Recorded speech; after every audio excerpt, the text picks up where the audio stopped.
वजीर खजाना असद उमर इस वक्त कौमी असेंबली में इज़हार ख्याल कर रहे हैं, बराह रास्त आपको दिखाते हैं।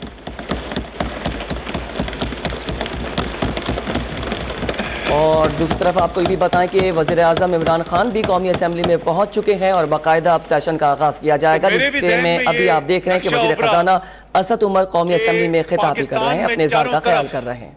आज से 3 माह पहले दूध और शहर की नहरें बह रही थी, सिर्फ नारोवाल में नहीं, सारे पाकिस्तान के अंदर दूध और शहद की नहरें बह रही थी।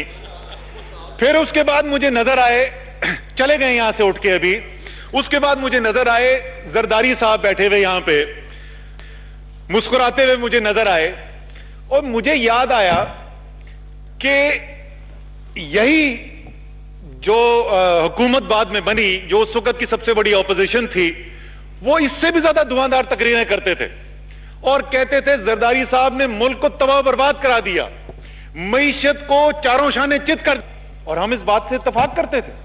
हमारे ख्याल में जो मईशत की सूरत हाल थी वो इंतहाई तशवीशनाक थी, और उसका नतीजा क्या निकला?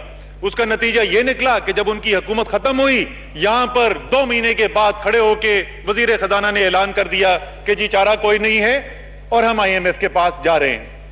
सिर्फ फर्क यह है कि उस वक्त ऑपोजिशन जो है वो मईशत पर सियासत नहीं खेलती थी, इसलिए हमने भी खड़े होकर कहा कि इनके पास कोई चॉइस ही नहीं बची थी, इनको जाना था IMF के पास, ये चले गए। कसूर पिछली हुकूमत का था। लेकिन जरा मुआवजा कर लें, और ज्यादा तफसील में मैं नहीं जाऊंगा, थोड़ी थोड़ी मोटी मोटी चीजों का जरा मुआवजा कर लें कि जरदारी साहब की हुकूमत, नवीद कमर बैठे हुए कुछ अरसे के लिए फाइनेंस मिनिस्टर थे, इन्होंने भी एक IMF एग्रीमेंट साइन किया था जहां तक मुझे याद है।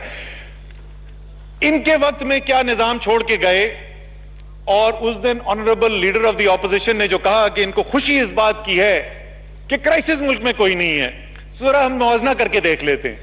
सबसे पहले बात करते हैं बिजली की।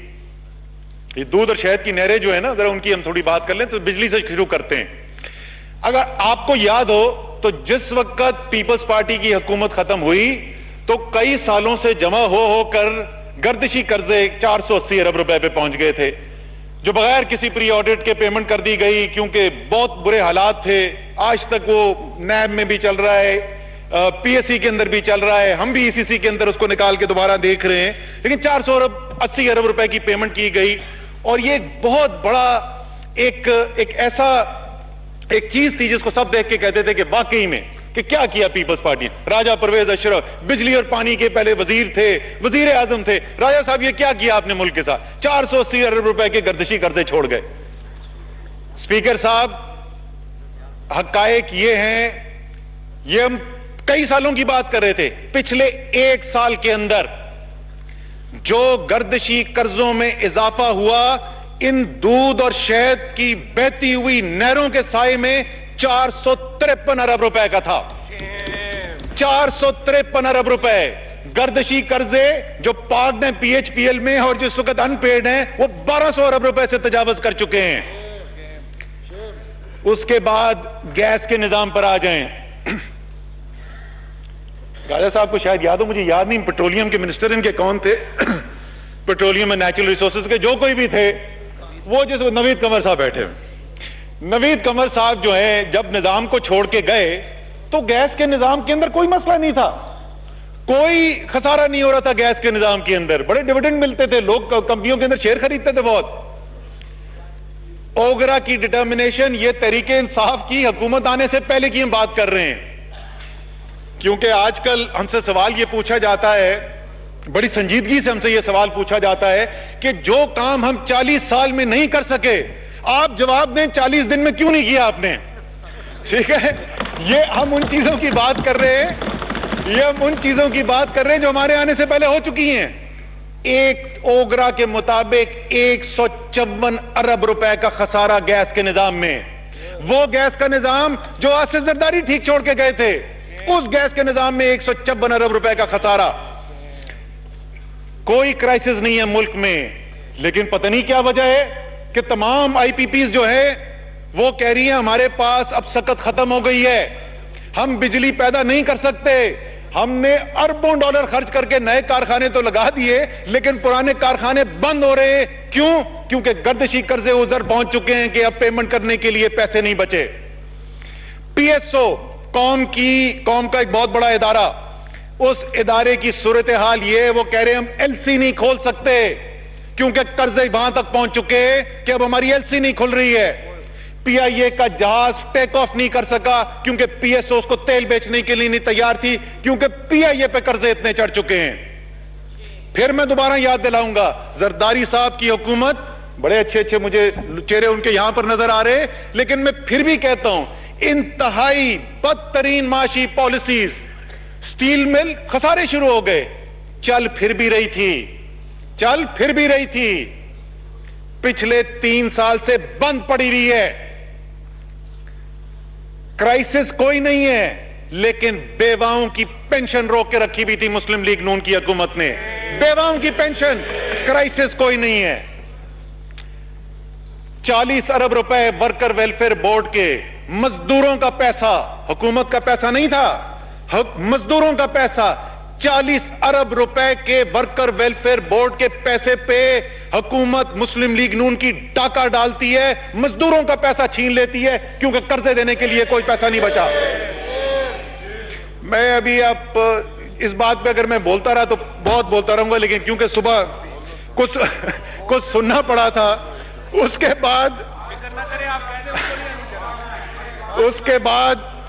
बाद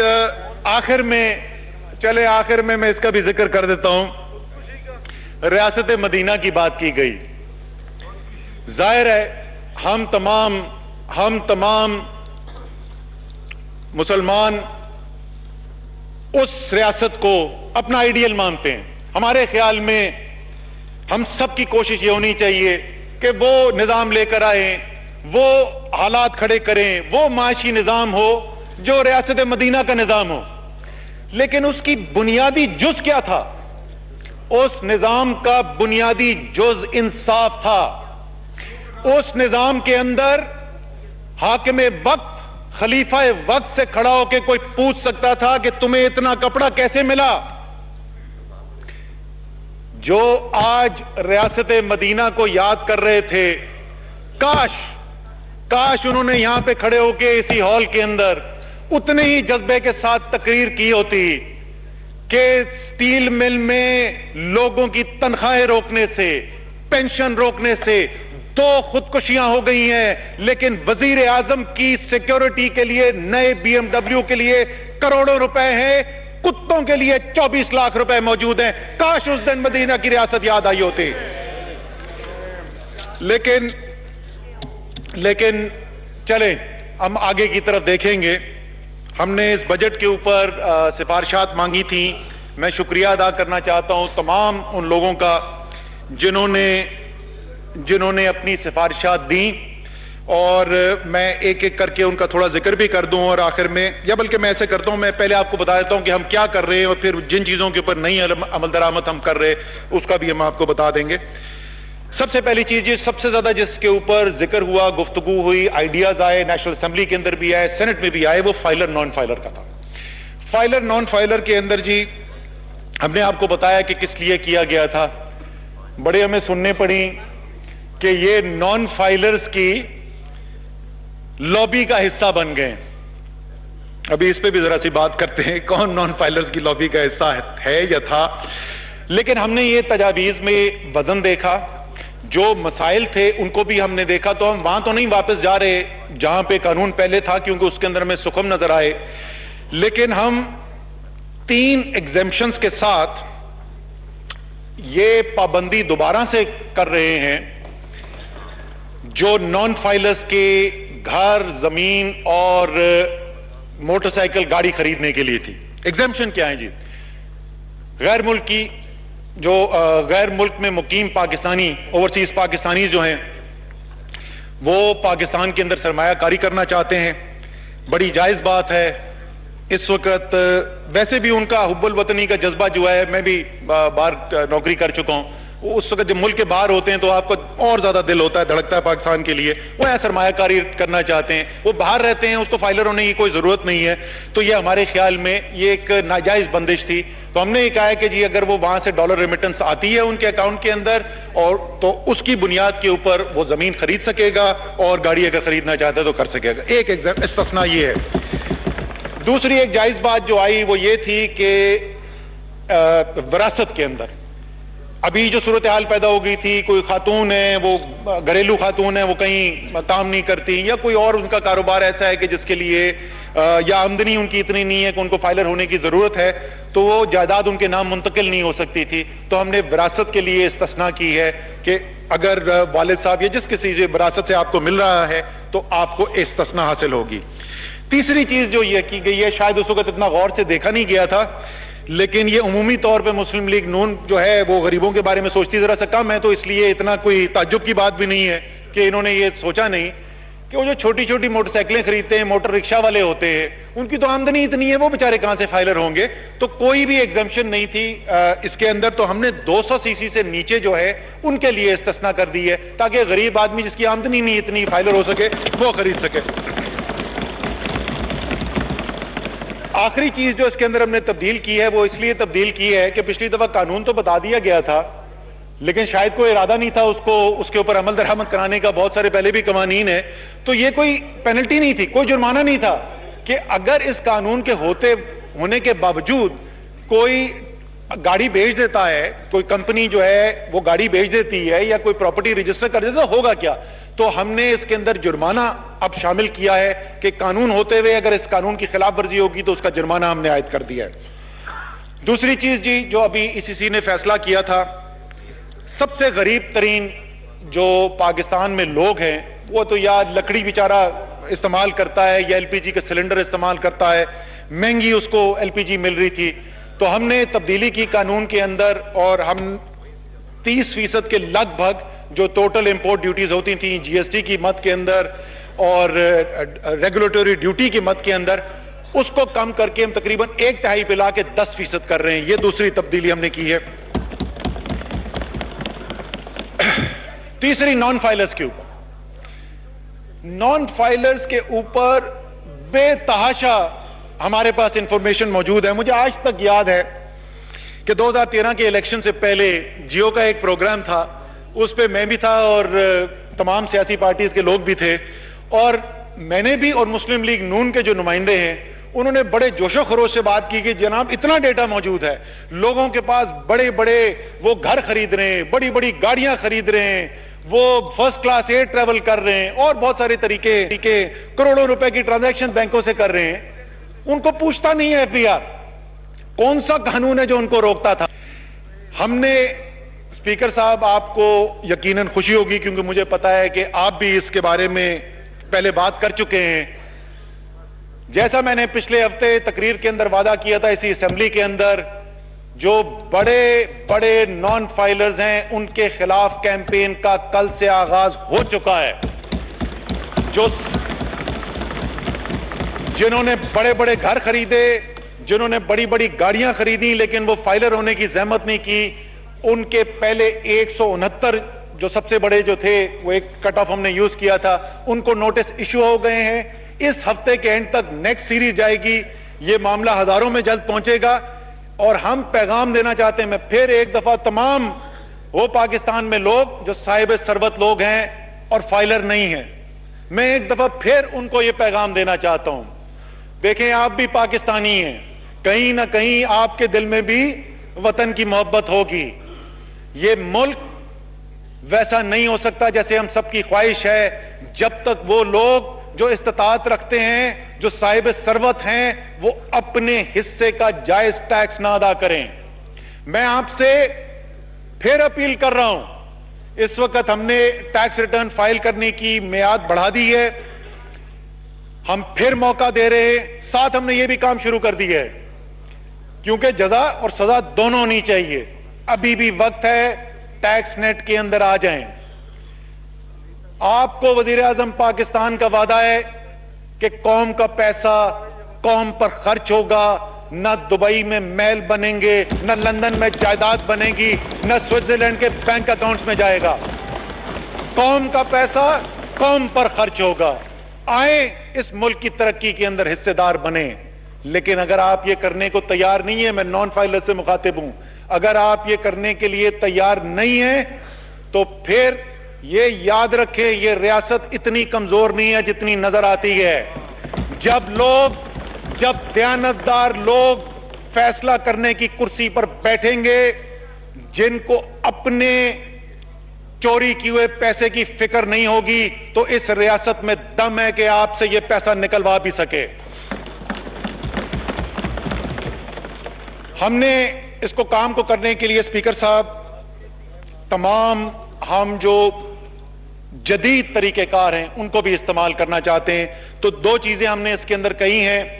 पहली वाली बैंक अकाउंट्स की इंफॉर्मेशन है, और इस इंफॉर्मेशन को लेने के लिए हम जो है विदहोल्डिंग टैक्स होल्ड करता है बैंक, और ये तमाम विदहोल्डिंग टैक्स एजेंट्स के ऊपर ये कानूनी जिम्मेदारी है कि वो जो विदहोल्ड किया है टैक्स, उसकी इंफॉर्मेशन जो है वो पहुंचाएं। अभी तक इसके ऊपर कुछ हीलो हुज्जत हो रही थी, हमने एक्सप्रेसिटली इसके अंदर लिख लिया है, गवर्नर स्टेट बैंक से बात कर ली है। तो वो लोग जिनकी बड़ी बड़ी, और ये हम लोगों को ना तंग करना चाहते हैं, ना हम इतनी इंफॉर्मेशन चाहते हैं कि वो निजाम ही गिर जाए। जिस तरह हमें याद है कि हमने पनामा के बाद जब इस वक्त तजवीज दी थी कि कमीशन बनाया जाए, तहकीकात की जाए, तो हमें जवाब में ये कहा गया कि ऐसा करते हैं 1947 से जितने पब्लिक ऑफिस होल्डर हैं, मतलब ना कर दिया गल्ला। हम ऐसा नहीं करना चाहते। हम ये चाहते हैं सिर्फ वो लोग जो बड़ी बड़ी रकूम अपने बैंक अकाउंट्स में रखते हैं, इस्तेमाल करते हैं, फाइलर्स नहीं है, उनकी इंफॉर्मेशन लेंगे हम। और दूसरा, आजकल टेक्नोलॉजी के अंदर, और एहसन इकबाल साहब को टेक्नोलॉजी में इंटरेस्ट भी है, तो इनको पता है एल्गोरिदम्स बहुत एडवांस हो गई हैं। दुनिया के अंदर इस वक्त जो टैक्स कलेक्शन एजेंसीज हैं वो सिर्फ पुराने तरीकेकार नहीं इस्तेमाल करती, वो इस वक्त मॉडर्न टेक्नोलॉजी इस्तेमाल करती हैं। दुनिया के जो ग्लोबल एक्सपर्ट्स हैं वो हम इस वक्त एफबीआर के अंदर नहीं है। कैपेसिटी में एफबीआर की बिल्ड करेंगे लेकिन टाइम लगेगा। तो हम ये चाहते हैं कि अनोनिमसली, लोगों का नाम दिए बगैर, वो डेटा जिसकी बुनियाद के ऊपर ये सारे एल्गोरिदम्स रन करके हम आइडेंटिफाई कर सकें कि कहां सबसे बड़े टैक्स इवेडर्स हैं, कौन लोग हैं जो सबसे बड़े टैक्स इवेडर्स हैं, उनकी आइडेंटिफिकेशन की जाए। ये इसके अंदर आखिरी कदम है जो हमने अमेंडमेंट के अंदर डाला है। कुछ और आई थी सिफारिशात सेनेट की तरफ से, फाइलर नॉन फाइलर की, और हमारे अपने नेशनल असेंबली के मेंबर्स जी है उनकी भी जो थी। फाइलर नॉन फाइलर्स वाला मैंने आपको बता दिया, सबसे ज्यादा सिफारिशात उसके बारे में थी। दूसरी एक चीज ये थी कि जो इस पे टैक्स पे जो चेंज है, वो टैक्स पे चेंज जुलाई 1 से ना किया जाए, बल्कि जिस दिन ये बिल पास होता है। ये इसकी कोई रवायत नहीं है। टैक्स ईयर पूरा एक होता है, जैसे आपको पता है टैक्स ईयर हमेशा जुलाई 1 से जून 30 तक रन करता है, और आपने टैक्स रिटर्न फाइल करना साल खत्म होने के बाद। तो ये कोई रेट्रोएक्टिव मेजर नहीं है, ये साल के अंदर ही हो रहा है, तो इसलिए हम उसको नहीं कर रहे हैं। एक और आई थी रिक्वेस्ट कि ये जो द्यामीर भाषा डैम का जो फंड है, सुप्रीम कोर्ट फंड जो है, supreme court prime minister fund, उसके अंदर जो एग्जेम्पशन दी गई है कि सवाल नहीं पूछे जाएंगे, उसको खत्म किया जाए कि इससे जो है वो जो लोगों ने जिन्होंने टैक्स का पैसा छुपाया है उनकी मदद होती है। मैं आपको सच्ची बात बताऊं, जब पहली दफा मेरे पास ये रिक्वेस्ट आई ना, तो मेरा भी यही रिएक्शन था। और फिर मैंने सोचा कि हम जो इतराज करते हैं, हम तो ये इतराज करते हैं कि 100 रुपए चोरी किए, 3 रुपए दिए और आपका 97 रुपए साफ हो गया।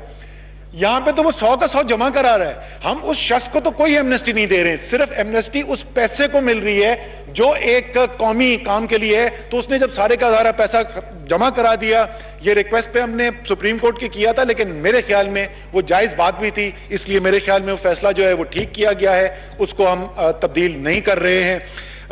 मेरे ख्याल में यही मोटी मोटी चीजें थी तकरीबन तमाम जो हमने देख ली हैं। आखिर में मैं फिर एक दफा शुक्रिया अदा करना चाहता हूं उन तमाम लोगों का जिन्होंने इस मुबाहिसे के अंदर हिस्सा लिया, अपनी तजावीज दी, और आखिर में सिर्फ इस अपील के साथ मैं इख्तिताम करना चाहता हूं। सर, एग्रीकल्चर पे अल्हम्दुलिल्लाह। अच्छा, ये मुझे एक और चीज स्पीकर साहब, एक चीज मुझे बड़ी पसंद आई कि बड़ी धुआंधार तकरीरें होती हैं। कुल मेरे पास जो कौमी असेंबली की जो आपके ऑफिस के वसातत से मेरे पास अमेंडमेंट्स आई हैं, वो कुल शायद 4 या 5 हैं। उसमें अल्हम्दुलिल्लाह एग्रीकल्चर का कहीं जिक्र नहीं है। लेकिन जैसे मैं आपको पहले जिक्र कर चुका था तालपुर साहब, जैसे मैं पहले जिक्र कर रहा, आपको पता है किसान हमारे दिल के करीब है। मैं पहले जिक्र कर चुका था कि हम सब्सिडी पहले ही अप्रूव कर चुके हैं, तकरीबन तखमीना 6 से 7 अरब रुपए का है।